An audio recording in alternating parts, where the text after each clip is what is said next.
오직 예수님, 할렐루야. 우리 예수님의 십자가와 재림, 믿음으로만 구원받습니다.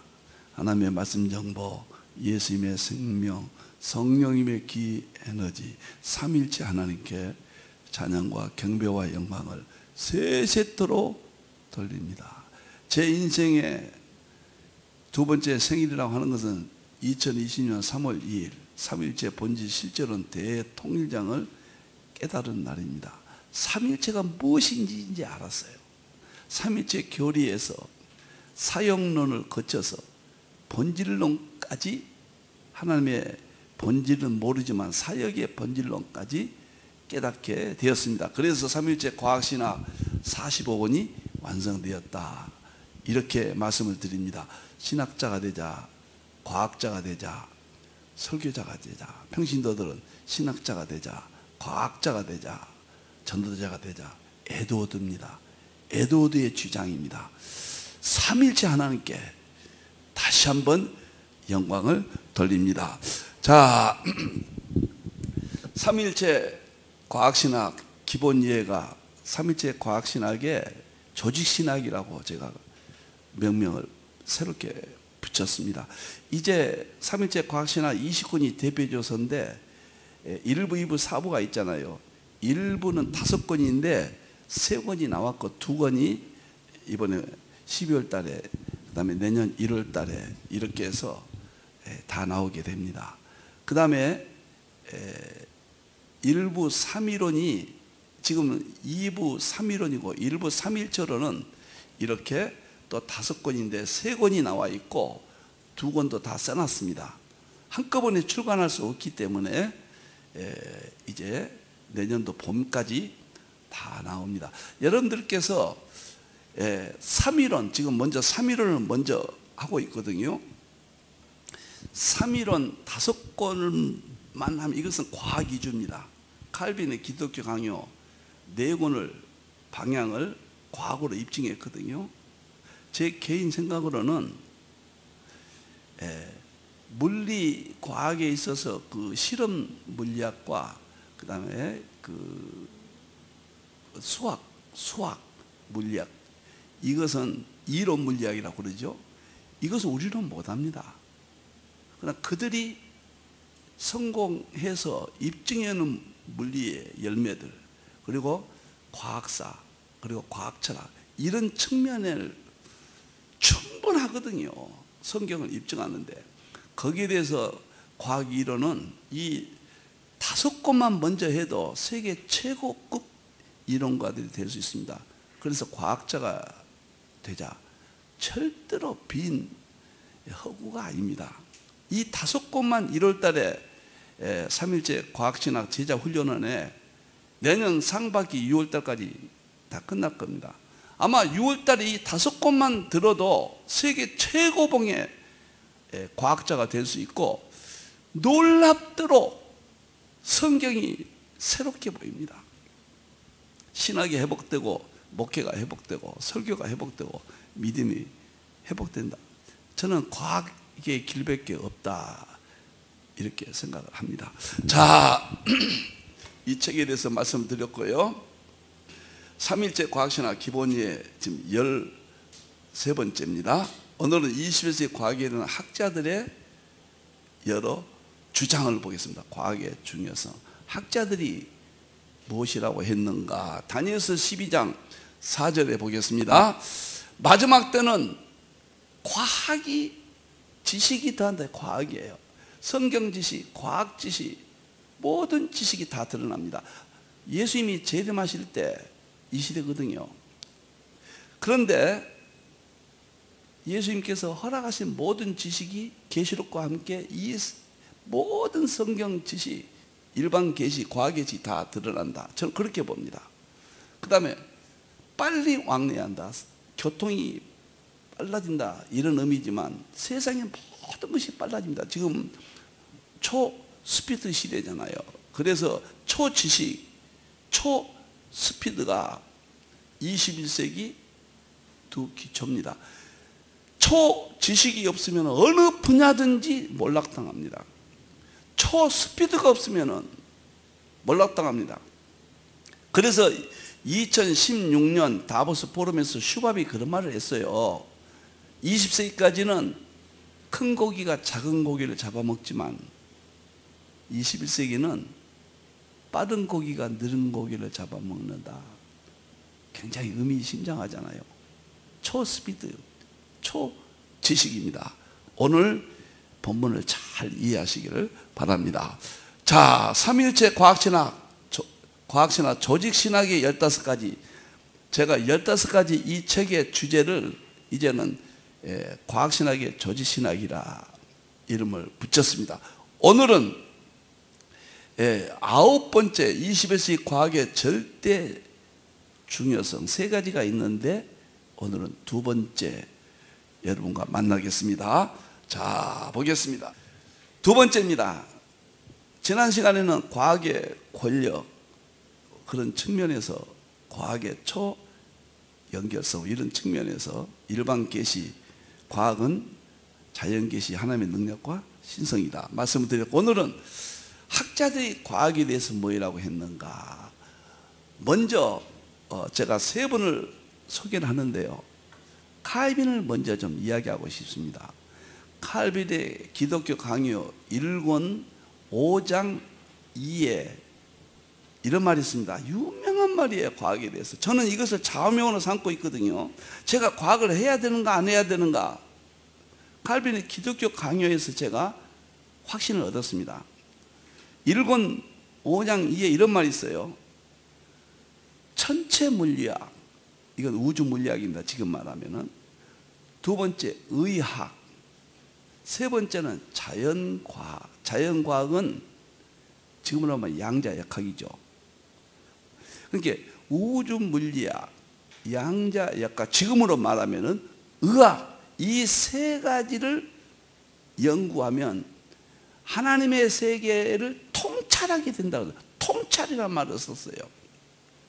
그냥 깨뚫어 보게 된다 그 말이에요.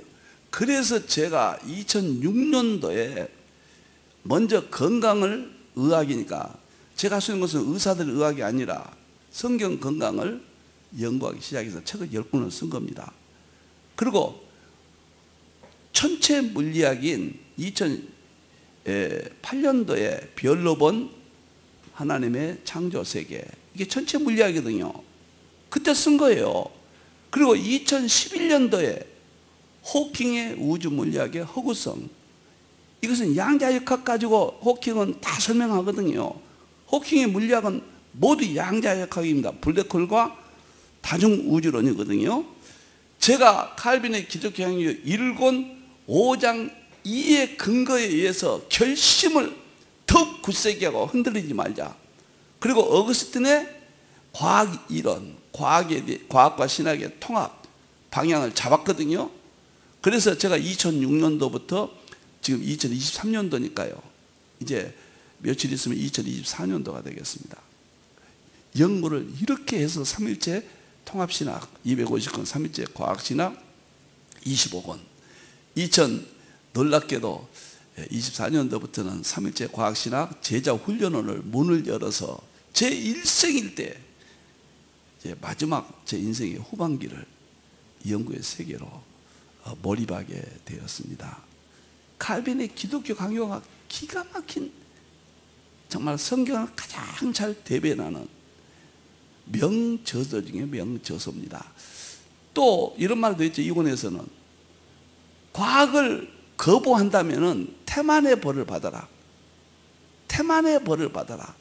무서운 이야기예요. 과학을 거부해서 오는 불이익을 당연히 받아라 그 말이에요. 그러니까 여러분들은 무슨 과학이냐, 성경만 잘하면 알지. 과거에는 20세까지는 그 말이 괜찮았어요. 지금은 가장 무식한 소리입니다. 가장 참 어리석은 사람이 될 수가 있습니다. 멋있어요. 오늘 학자들 이야기니까 제가 칼빈 이야기를 했고요. 덧붙여서 에드워드의 모든 신학은 삼일체와 과학의 통합이에요. 제가 볼 때 지금 에드워드 붐이 일어나고 있는데요. 대표적으로 구속사 제가 다 읽어봤어요. 그 다음에 신앙 감정론, 그 다음에 부흥론, 이 세 권을 주로 에도드 전문가들은 이야기하거든요. 물론 이게 중요한 책이에요. 제가 뭐 여러 번 말씀드렸는데 그때 당시로는 이거 혁명적인 책입니다. 학자들 이야기하니까 오늘 좀 이야기합니다. 그 구속사란 책을 대표조서로 보는데 불신자인 뮬러라는 사람이 1948년도에 에드워드의 구속사를 읽고 이 사람이 뒤집어져 버렸어요. 그 다음 미국의 권위 있는 역사 철학자거든요, 뮬러가. 그래 놀래서 이것은 보고는 이렇게 던졌습니다. 미국 사회에 에드워드는 미국의 최대 학자고 천재다, 이런 말을 던졌습니다. 그래서 그것이 파문이 일어나고요.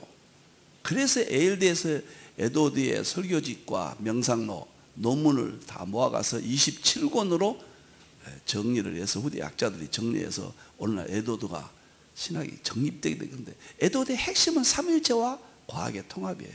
성경 밖의 역사와 자연은 구속사의 양식을 찾았다. 유명한 말인데, 에드워드는 오늘날 말하는 물리학자입니다. 그는 굉장한 과학의 연구가예요. 그가 젊어서 원자로는 논문을 썼다니까요. 원자의 세계. 원자로는 물론 데모크리토스가 BC 5세기경에 먼저 이야기했지만 1804년도에 톰슨에 의해서 오늘날 원자론이 이제 출발하거든요. 근데 1770년대 중반에 벌써 100년 전에 에드워드가 원자론 논문을 썼다니까요. 과학을 모르면 안 됩니다. 과학은 일반 계시 하나님의 창조의 세계예요. 과학은 절대 권력이거든요. 자, 이제 과학자 세 분 이야기를 중요성을 말씀을 오늘 드리겠습니다.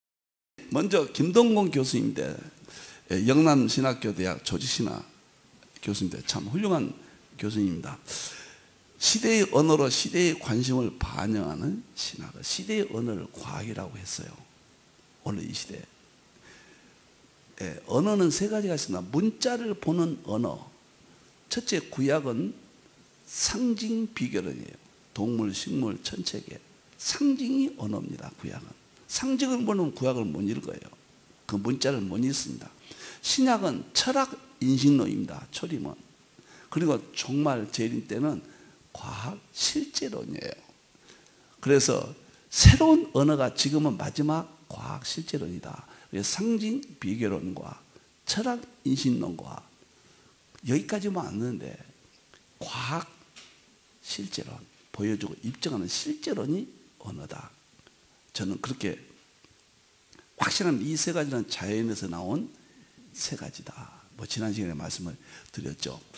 이번에 이런 말씀을 했습니다. 한번 읽겠습니다. 제가 위에 좀 읽고 설명을 할게요. 신학자와 목회자는 과학의 발전에 특별히 관심을 가져야 합니다. 20세기 이후 세계관과 우주관에 가장 큰 영향을 주는 분야는 과학입니다. 신학은 과학의 발전을 유심히 살펴보고 과학에 대해 이해해야 합니다. 오늘날 교회가 동시대와 대화성을 상실한 주된 이유 중 하나는 과학과의 관계 설정을 잘못했기 때문입니다. 예를 들어 교회가 과학을 갈등의 관계로 규정하면 당장 기독교 학생들은 교회와 학교, 교회와 사회 사이에서 어떤 가치를 따라야 할지를 혼란스러워합니다. 결국 기독교인의 사고는 교회와 사회 사이에서 이원화가 되는 것이죠.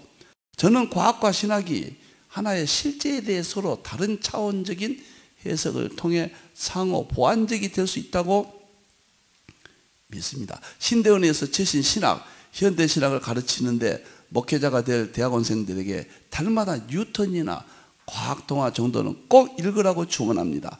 기독교 역사에서 손꼽히는 위대한 신학일지라도 21세기 이해될 방법으로 해석되지 않냐면 아주 위대한 신학이라 할지라도 21세기 이해될 방법, 이게 과학이죠. 어거스틴, 칼빈, 에드워드도 과학으로 다시 보란 이야기예요. 그 신학은 현대를 사랑하는 기독교인들에게 아무런 감동을 주지 못합니다. 신학은 그 시대의 언어로 그 시대의 관심을 반영하면서 그 시대의 기독교인들과 대화할 방법으로 성서의 주제들을 해석해야 합니다. 기독교 2000년 역사를 보면 신학은 끊임없이 성서를 새롭게 하려고 시도했습니다. 새로운 시대는 새로운 개념과 언어로 성서를 해석해야 합니다. 그렇지 않으면 교회는 동시대인 대화성을 상실합니다. 지금은 21세기가 그런 시대입니다. 아주 명쾌합니다. 교수님이 구미일보와 대화에서 주장한 내용을 제가 발췌를 했습니다. 그 다음에 저서도 제가 읽어봤어요. 한번 두꺼운 책을 사서. 자, 7가지인데 제가 칼빈 이야기 했습니다. 학자들 이야기. 그 다음에 에드워드 이야기 했습니다. 그 2가지는 과거에도 이야기했고요. 이제 김동근 교수가 뭐라고 한가 구체적으로 제가 짚고 넘어가겠습니다. 첫째, 신학자 목회자는 과학파트는 이해가 필수적이에요. 제가 하고 싶은 이야기가 그래요. 과학은 일반 계시 자연세계의 신성한 능력이에요. 과학과 신학을 분리시키면 안 돼요. 로마서 1장 20절에 만물과 능력과 신성을 보여줬는데 우상 숭배하면 어두워졌다고 그랬잖아요. 이제는 보여주십니다. 통합을 통해서. 그러니까 굉장히 중요한 거예요. 구약은 또 이야기합니다. 자연세계의 상징물을 통해서 동물, 식물, 천체계 대표적인 거 나무, 열매 통해서 비교론적으로 하나님을 이해합니다. 신약은 철학 인식론이에요. 딱 자연에서 나왔어요. 마지막은 과학이 자연에서 나온 실제론이에요. 그러니까 과학에 대해서 이 이해가 좀 필수적입니다. 신학과 목회와 설교와 교회가 무너진 것은 과학에 대한 잘못된 생각이라고 저는 보고 있거든요. 2번째, 오늘날 교회의 시대와 대화 상실 이유는 과학과 관계 설정은 잘못했기 때문이다. 과학과 신학은 다르다. 과학과 성경은 다르다.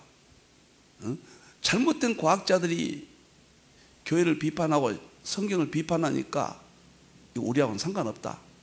이건 잘못 선정한 거예요. 과학은 하나님의 창조 세계지만 배도하는 잘못된 과학자들이 무식해서 그런 거예요. 과학 자체를 잘못 이해하면 안 된다. 계시록을 여러분들 하나님의 말씀이죠. 계시록처럼 중요한 게 어디가 있습니까? 이만희가 이걸 이단이 다뤘다고 해서 계시록이 잘못된 겁니까? 잘못 이해해야 됩니까? 잘못 이해한 그 사람이 나쁜 것이지 계시록은 더 보배로운 거예요. 과학은 더 보배로워요. 칼 세이건, 호킹, 도킨스 이런 사람들이 반기독교이면서 우리를 치명적으로 공격하잖아요. 이것은 과학가의 설정을 우리가 잘못하고 있는 거예요. 3번째, 과학과 신학이 하나의 실제에 대해 다차원적 해석을 통해 상호 보완적이다. 하나의 실제라고 그랬잖아요. 성경도 실제고 과학도 실제인데 서로 상호 보완적이에요. 저는 동일한 본질, 두 구분이나 본질이 같아요. 신학은 하나님의 구원세계, 과학은 하나님의 창조세계. 상호 보완적이에요. 동일한 본질 두 구분이다. 과학을 여러분들이 바른 이해를 갖지 않으면 정말 불행해집니다. 세계 신학계가 무너지잖아요. 신학계를 팔고 학생이 모집이 안 되잖아요. 그러니까 이 사회와도 결여돼요. 학생들은 과학을 배우고 오는데 교회에서는 무조건 믿으라.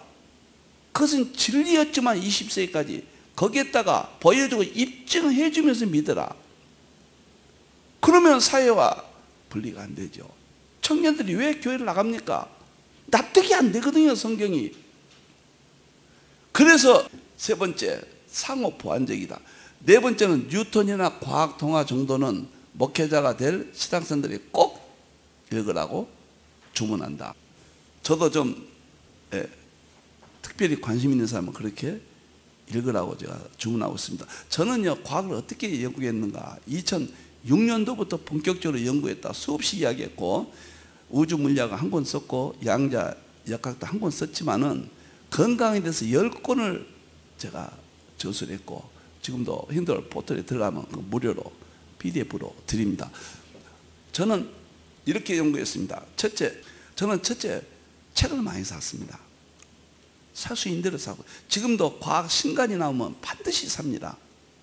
우리 직원이 한번, 우리 정전사님이 한번 와서, 목사님 2016년도부터 2022년도까지 과학책을 산 금액이 2,500만 원이 나갔습니다. 그렇게 이야기해 주시라고요. 저는 과학책을 신간 저서는 사는데 돈을 아끼지 않습니다. 아무리 어려워도, 정말 밥은 굶어도 과학책을 제가 한 400권 정도 이제 됩니다.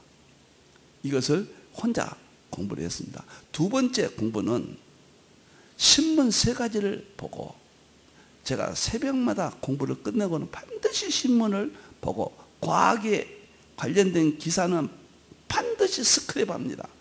그리고 그 자리에서 연필로 그것을 분석 정리해 놓고 산더미처럼 제가 정리를 했죠. 그러니까 20여 년 가까이 과학을, 신문을 보고, 신문에 많이 나와요. 그 주말에 금요일날 토요일날에 신문들을 보면은 신간 저서 안내가 있는데, 거기에서 보면 과학책이 있는가 없는가 반드시 보고, 그래서 제가 반드시 구입합니다. 두 번째는 제가 이렇게 신문을 보고 제가 이렇게 하고, 첫째는 과학책, 두 번째는 신문. 하나가 또 뭐 있는데 갑자기 생각 안 나네요. 이렇게 저는 과학에 대해서 아주 하나님의 창조세계의 진리다, 과학만이 철학에 이어서 신학을, 교회를, 목회를, 믿음을 다 회복시킬 수 있다. 저는 그렇게 본 거예요. 저는 이 책을 꼭 봐라. 빨트도 한 손에는 신문을, 한 손에는 성경을, 그렇게 이야기했잖아요. 칼빈도 과학을 통해서 하나님의 세계를 통찰한다고 그랬고, 에드워드도 과학에는 하나님의 구속사의 양식이 있다고 그랬거든요. 학자들 이야기를 경청해야 됩니다. 그 다음에 기독교사에서 손꼽히는 신학, 가령 어거스틴이나 칼빈, 여기 나오네요. 같은 신학자들의 신학일지라도 21세기 이 시대의 방법으로 해석하지 않으면 아무런 감동을 주지 못한다. 이 말이 우리 김동건 교수님이 너무 명쾌합니다. 어거스틴의 삼일초론이 대가죠. 그때 플라톤 철학으로 썼어요. 근데 지금 읽어보세요. 뭔 말인지 모르겠어요. 어거스틴도 뭐라고 했냐면요, 내가 이 한 권을 50년 동안 삼일초론 한 권 썼는데, 내가 젊어서 이 책을 썼습니다. 하나님께. 지금은 나이가 늙었습니다. 그러나 한 가지도 삼일체를 설명하지 못했습니다. 그렇게 썼어요. 저는 삼일체를 모른다고 그래요, 교리. 어거스틴도 모른다는데 누가 삼일체 교리를 안다고 그런 말씀, 누가. 그 삼일체론을 21세기 언어로, 과학으로 제가 5권을 썼습니다.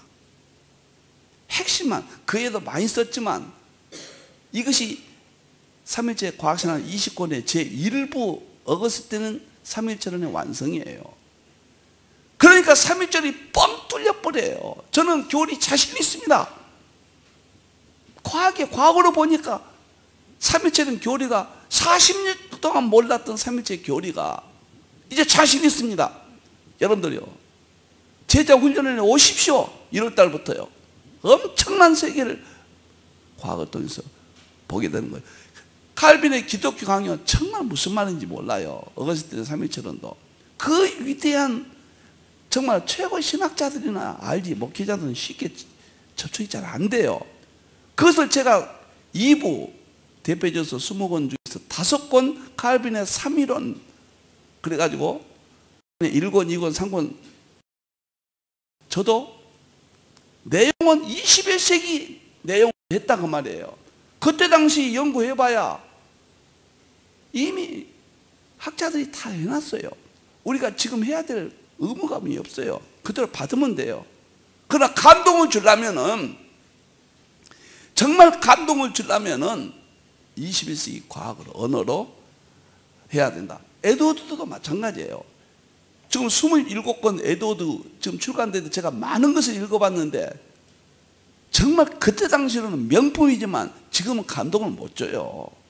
여러분들, 감동을 주려면 에드워드도 과학적으로 해야 돼. 에드워드는 삼일체 안에 삼일체를 알고 열고 전하는 방법이 설교 목회가 핵심입니다. 에드워드는 그래서 제가 3부를 5권으로 에드워드 신학과 제 신학을 통합해서 3일째를 열고 전하는 설교 목회론 그렇게 한 거예요. 4부에서는 계시록을 가지고 전부 과학으로 다시 통합했습니다. 제가 계시록은 책을 많이 썼잖아요.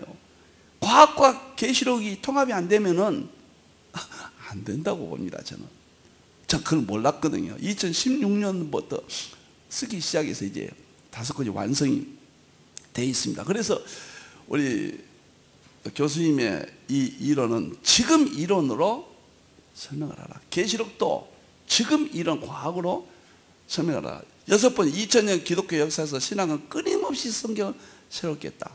저는 모든 성경을 구약은 상징 비교론, 신약은 철학 인식론, 그리고 마지막에는 과학 실제론으로 보고 또 그것을 또 통합해서 전체로 봅니다. 성경이 새롭게 보여요. 그리고 7번 21세기 신학도 새로운 개념과 언어로 성경을 해석해야 된다. 아주 명쾌합니다. 정말 김동건 교수님 영남에서 그 신학자로서 아주 위치가 대단하신 분인데 이런 글을 써주셔서 내가 너무 감사하고 제가 책도 2권 책도 1권 사서 제가 보았습니다. 2번째 교수님은 이기창 호서대 정보통신공학과 교수인데 많은 학자들이 있지만 우리 기독교 관련된 것만 또 새롭게 이렇게 했습니다. 이분은 뭐라고 했는가 보세요. 기독교만이 과학과 철학과 부합하는 우주론을 가지고 있다. 우주론은 그리스 철학자들이 BC 탈레스부터 그 다음에 플라톤, 아리스토텔레스 때까지 엄청난 우주론을 철학적으로 설명했잖아요. 그 이후로도 경험 철학이라든가 현대 철학까지 우주를 하는데 그것은 과학과 일치합니다. 놀랍게 과학의 실제론이 나오니까 철학도 실제론으로 가고 있어요. 성경도 이제 무조건 믿으라가 아니라 실제로 입증하는 실제론 성경으로 가야 돼요.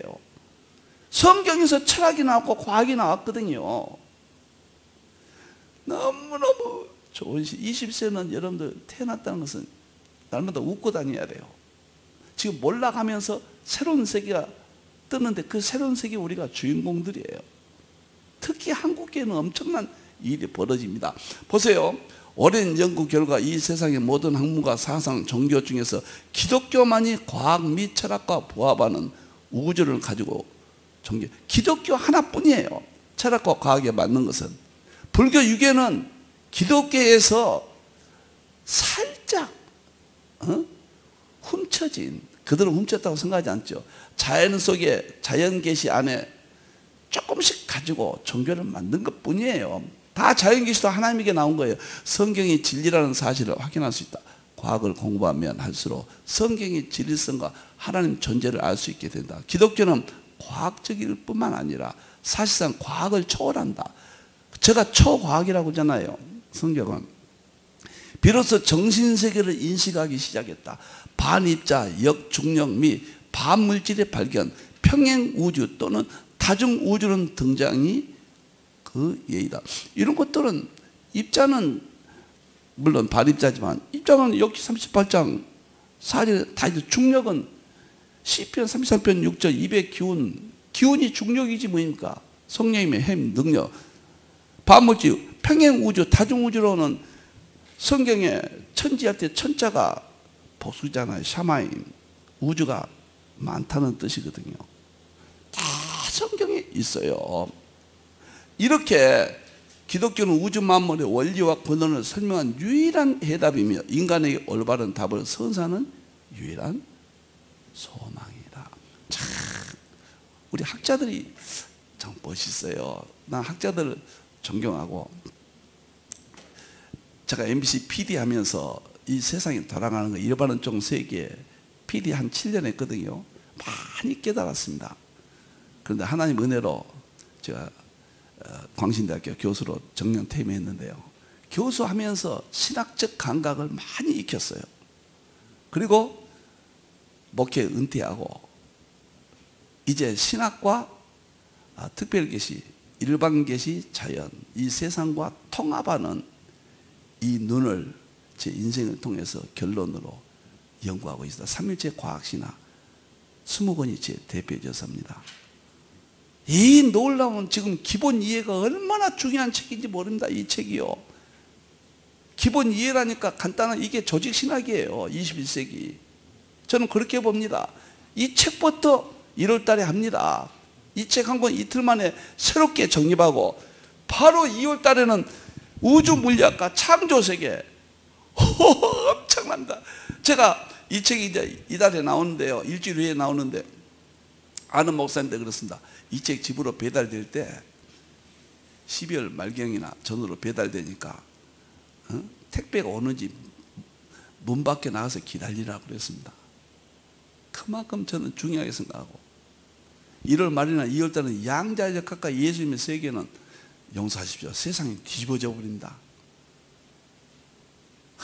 제자 훈련을 해 오십시오. 걸어다닐 수 있다면 오십시오. 제가 세상을 향하여 외치는 소리입니다. 저 1080권을 쓴 사람이에요. 다 뒤로 하고 이 20권만 일생의 마지막 대표조서로 세상에 저는 전하다 주님 앞에 갈 겁니다. 이렇게 과학과 철학이 기독교만이 맞아요.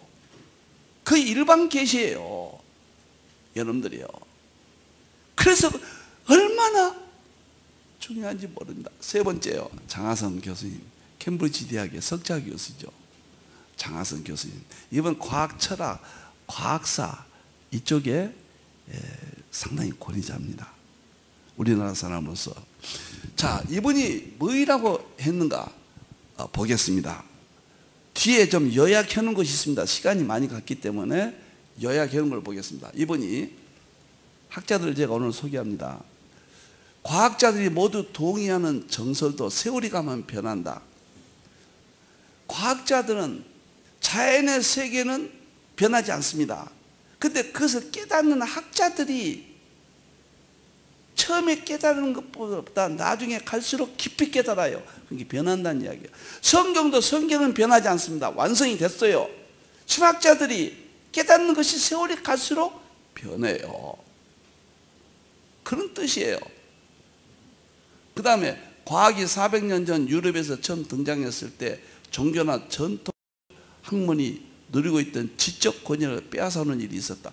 르네상스 이후에 과학이 이제 발전하면서 전통적 권위는 교회밖에 없었고 성경밖에 없었거든요. 근데 성경은 무조건 믿어라, 순종해라. 맞지만은 성경은 또 과학으로 입증하는 실제론이거든요. 과학이 눈을 뜨니까 종교나 전통적 학문이 누리던 권위를 과학에게 빼앗기기 시작한 거예요. 더 이상 신학교가 과학을 받아들이지 않고 교회가 받아들이지 않고 분리시킨다면은 지금 그렇지 않아도 권위가 없잖아. 신학교 안 가잖아요. 교회가 텅텅 비어가잖아요. 권위를 나오라고 권위를 외칠 수가 없습니다. 셋째, 과학은 계속 개선해서 훌륭한 결과를 냈던 것은 과학자들의 연구 세계에 정해진 틀 안에서 비판할 수 있는 틀을 가지고 있기 때문이에요. 과학은 새로 발견되면은 과거 것을 비판해 줍니다. 이건 건설적인 비판이에요. 이것 때문에 비판을 옹호해 주거든요. 저는 건설적으로 서로 서구신학의 철학적 지금 신학은 유대했지만은 그 위에다가 과학적 실제론으로 통합해야 된다. 비판이라면 비판이고 통합이라면 통합이죠. 과학에서 많은 것을 하나님은 영원하신 분인데 자연을 통해서 자신을 설명하십니다. 자연은 하나님의 언어예요.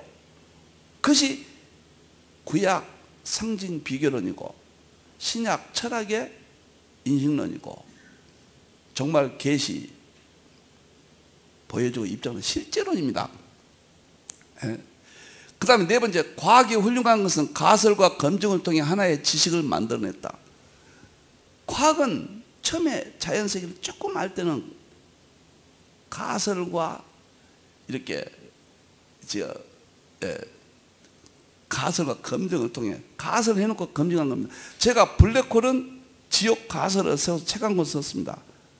블랙홀이 지옥이다 아직 그렇게 말하지는 않습니다. 그러나 가설을 세웠어요. 성경과 99% 일치해요. 블랙홀 알고 보니까. 그래 가설, 비교, 예수님까지 비교 해놓고 책을 썼습니다. 계시록 4부에서 그 책을 발간합니다. 그래서 검증을 다 같이 해야 되는 거예요. 악의적인 검증 말고요. 발전을 위한 검증을 시대가 해야 돼요. 제가 책을 내놓으면. 이것 때문에 발전하거든요. 발전하는 거거든요. 자, 그 다음에 5번째는 뭔가 잘못 알았다면 거기에 대한 비판을 듣고 개선하는 것이 과학적 태도이고 그러한 겸허한 면에서 과학의 참된 고리가 나옵니다. 여러분들이요, 유대인들은 구약의 율법에만 매여서 그 율법은 십자가를 드러내거든요. 그러면 십자가가 바울이 전할 때 겸손해야 될 때 오히려 바울을 핍박했거든요. 죽였거든요. 교만하거든요. 십자가의 진리는 최고의 진리예요. 구원의 유일합니다. 마지막에 재림을 위해서 그 십자가 완성되는 거예요. 재림은 계시예요. 계시는 계시록이지만은 또 자연세계 신성과 능력까지 다 포함하고 있어요. 그러면은 과학을 통해서 이렇게 또 우리가 새로운 방향을 제시하면은 그걸 비판으로 받지 말고 지금까지 위대했거든요. 신학자들이 위대했습니다. 겸손한 마음으로 우리는 겸허한 마음으로 새로운 권위를 성경적이라면 신학적으로 오리가 없다면 받아들여야 된다. 제가 이 말을 오늘 하고 제가 끝내고 싶습니다. 제가 3일째 설교학은 별 충돌이 없었습니다. 그 다음에 계시록을 4대 학파를 통합하라. 세상에 제가 4대 학파를 통합해서 책을 냈는데 오해를 받을 수도 있었잖아요. 상징주의 해석학은 학자들이 저를 세계에서 가장 앞섰다고 해석하기에 대해서 논문들이 남아있는데도 이게 왜 저렇게 해야 되는가? 어이가 없잖아요. 이제 3일째 과학신학을 제가 마지막 완성으로 제시했는데 이게 뭐인가? 칼빈이 그랬어요. 천체물리학 칼빈 이야기 말랍니다. 의학, 자연과학을 깊이 알면은 하나님의 세계를 통찰한다 그랬습니다. 통찰. 에드워드는 자연에서 과학에서 그 말이에요. 구속사의 양식을 찾는다고 그랬어요. 자, 여러분들 21세기 하나님의 종들, 신학자님, 목사님, 성도님들이요, 과학의 중요성을 이해해야 됩니다. 제가 다음 시간에는요, 과학은 상징이 아니면은 존재할 수가 없습니다. 그건 학자들이 그렇게 이야기했어요. 과학과 상징주의 관계를 다음 시간에는 제가 여러분과 만나겠습니다. 이 책을 가볍게 보지 마십시오. 품고 사십시오. 21세기 새로운 조직신학입니다. 여러분들이요. 그리고 20권을 기대해 주시고 20권이 아니면은 제 250권은 그냥 덤으로 다 들어오고요. 정말 새로운 세계 신학과 목회, 믿음의 설교의 장이 열린다. 이렇게 확신합니다. 감사합니다. 기도하겠습니다. 우리 하나님 감사합니다. 또 감사합니다. 과학자들의 위대한 지혜들을 오늘 발견하고 신학과 목회와 설교와 믿음의 재림 준비에 새로운 방향을 갖게 해 주시옵소서. 칼빈은 천체물리학, 의학, 자연과학을 알면은 하나님의 세계를 통찰해버린다. 21세기입니다. 이렇게 다 과학이 열렸는데 우주물리학, 양자역학, 연력학, 정보통신과학, 생명공학, 인지과학, 필자는 6가지를 가지고 20여 년 연구했습니다. 하나님 영광 받으시옵소서. 다시 오실 예수님의 이름으로 기도하옵나이다. 아멘.